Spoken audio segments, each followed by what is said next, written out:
Think of a basic modern Indian sari. It feels very cultural and traditional. The blouse, the petticoat, the neatly folded pleats, the pallu resting over the left shoulder, all of it feels so deeply normal that most people never question where it came from. Mostly because we feel that they've always been there. But the truth is that a huge part of modern Indian clothing was shaped by the British during colonial rule. All of the strong and structured parts of a sari, like the blouse and petticoat, were not very prominent, nor was the link between modesty and covering maximum skin. British colonialism did not replace Indian clothing entirely. Instead, it changed how Indians understood modesty, respectability, class, and even the female body itself.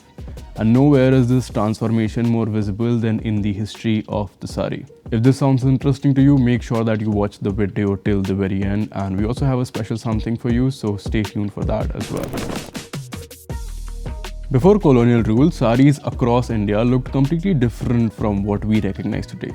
In many regions, women wore saris without stitched blouses. The sari itself was a single unstitched fabric wrapped around the waist and torso in different regional styles. At times, some communities used simple breast bands or chest cloths, while in warmer climates, bare upper bodies were neither unusual nor automatically considered shameful. Ancient sculptures from the Indus Valley civilizations to the Chola temples show this very clearly. The female body was adorned very differently from how modern society imagines traditional Indian clothing. During that time, modesty was understood more through context, community, and regional customs rather than strict Victorian style body covering. India did not have one universal sari style. Different regions draped saris differently based on climate, labor, movement, local culture, and even what caste you belong to. But colonialism slowly began changing this entire relationship between clothing and the body. When the British entered India, they brought Victorian ideas of modesty with them. In English societies, a respectable woman was expected to remain fully covered. Bare skin, especially around the chest and torso, was viewed through ideas of shame and vulgarity. And as colonial influence expanded, these ideas slowly entered elite Indian society as well.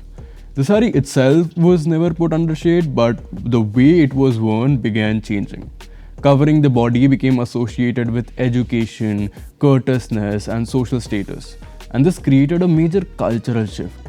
Indian women entering colonial public spaces like schools, railway stations, clubs, and administrative environments suddenly faced pressure to dress according to Victorian expectations of modesty. Think of it like this. You're from a non-vegetarian Punjabi family and your brother or son marries a vegan Brahmin girl from Banaras. And now in a few months' time, because of her strong influence, slowly the husband and then the other members of the family also start turning vegan. And now if you choose to stay non-vegetarian, you are looked upon from a negative light. Even though up till few months back, the rest of the family was eating the same food. After a certain point, it wasn't just the English who looked at the traditionally draped sari as inappropriate.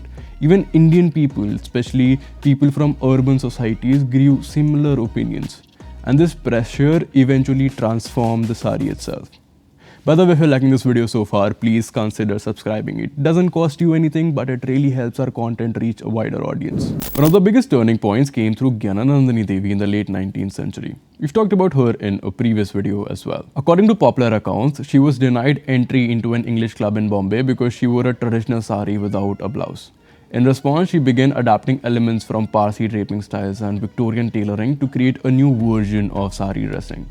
This included a stitched blouse, a petticoat underneath, waist pleats, and a pallu draped over the left shoulder. This became known as the Brahmika sari style.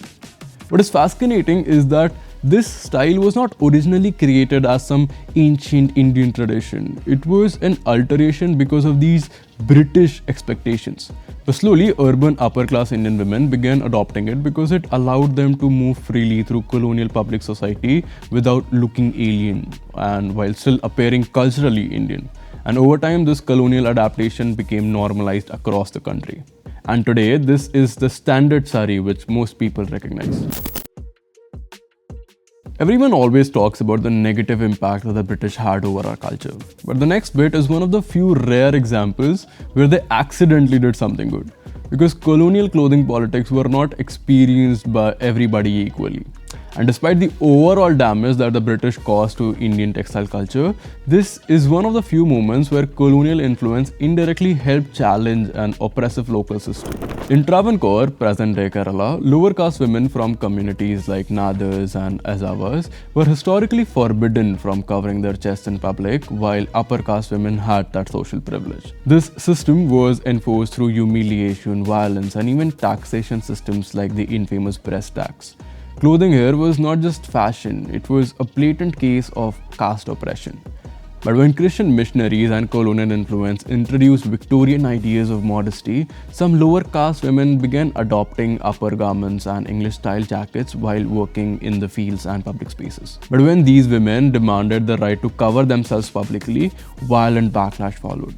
Riots broke out, women were attacked simply for covering themselves. This was basically reverse forced hijab in a certain way. The Chanar revolt became one of the strongest examples of how clothing became tied to dignity, caste equality, and bodily autonomy. Eventually, after decades and decades of resistance and colonial intervention, lower caste women gained the right to wear upper garments publicly with the help of the British. At first, this was limited to Christian converts, but then eventually British officers pushed the local monarchs into issuing proclamations addressing all women, which reveals something very important. Under colonial India, or in fact modern history in its entirety, clothing has not only been about fashion and modesty. It has also always been deeply tied to power and social hierarchy. We still have a lot to cover in this video, but before we do that, we have something we need your help with.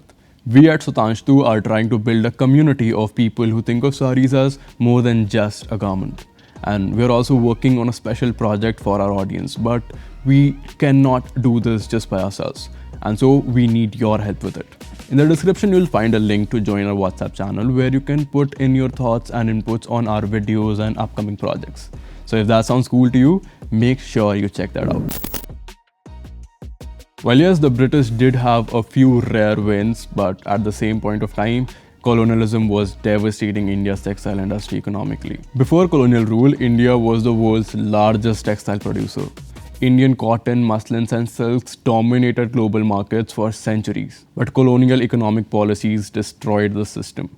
Indian weavers were forced to sell through East India Company agents at exploitative prices, while cheap, machine-made British textiles flooded the Indian markets. And the consequences were catastrophic. Indian textile exports collapsed while British imports into India exploded. Entire weaving communities fell into poverty. Famous textile centers like Dhaka and Murshidabad declined dramatically. India transformed from a global textile exporter to just another market for British industrial clothes. Colonialism was not only changing how Indians dressed, it also destroyed the makers of that clothing. But that same clothing also became one of the strongest tools of resistance. During the Swadeshi movement and later Gandhi's Khadi movement, Indian textiles transformed into political symbols. Wearing khadi was no longer just about fabric, it became a rejection of this colonial or rather slave mindset. Handspun cloth represented self-reliance, economic resistance and national identity. Boycotting British textiles became part of the independence movement. And even though the khadi movement was for the most part a failure, it was perhaps the first time in modern history that clothing became tied to anti-establishment politics on a mass scale. The saree was no longer just cultural attire, it became political. And once you step back, the modern saree begins to look very different because we consider the colonial ideas of modesty as the benchmark for how the saree should be. Even the idea of what respectable Indian clothing looks like. Much of it was shaped during colonial rule. But after centuries of back and forth, Indian society did not just passively accept colonial influence. It absorbed certain ideas, rejected others, and slowly transformed them into something uniquely its own. And that is why the modern saree is so fascinating. It is not purely ancient, it is not purely colonial, it is a living record of history itself, woven into identity as well as politics. That is it for this video. You can leave your thoughts in the comments down below, and if you are interested in things we are cooking behind the scenes, make sure you join the WhatsApp channel through the link in description, and I will see you in the next one.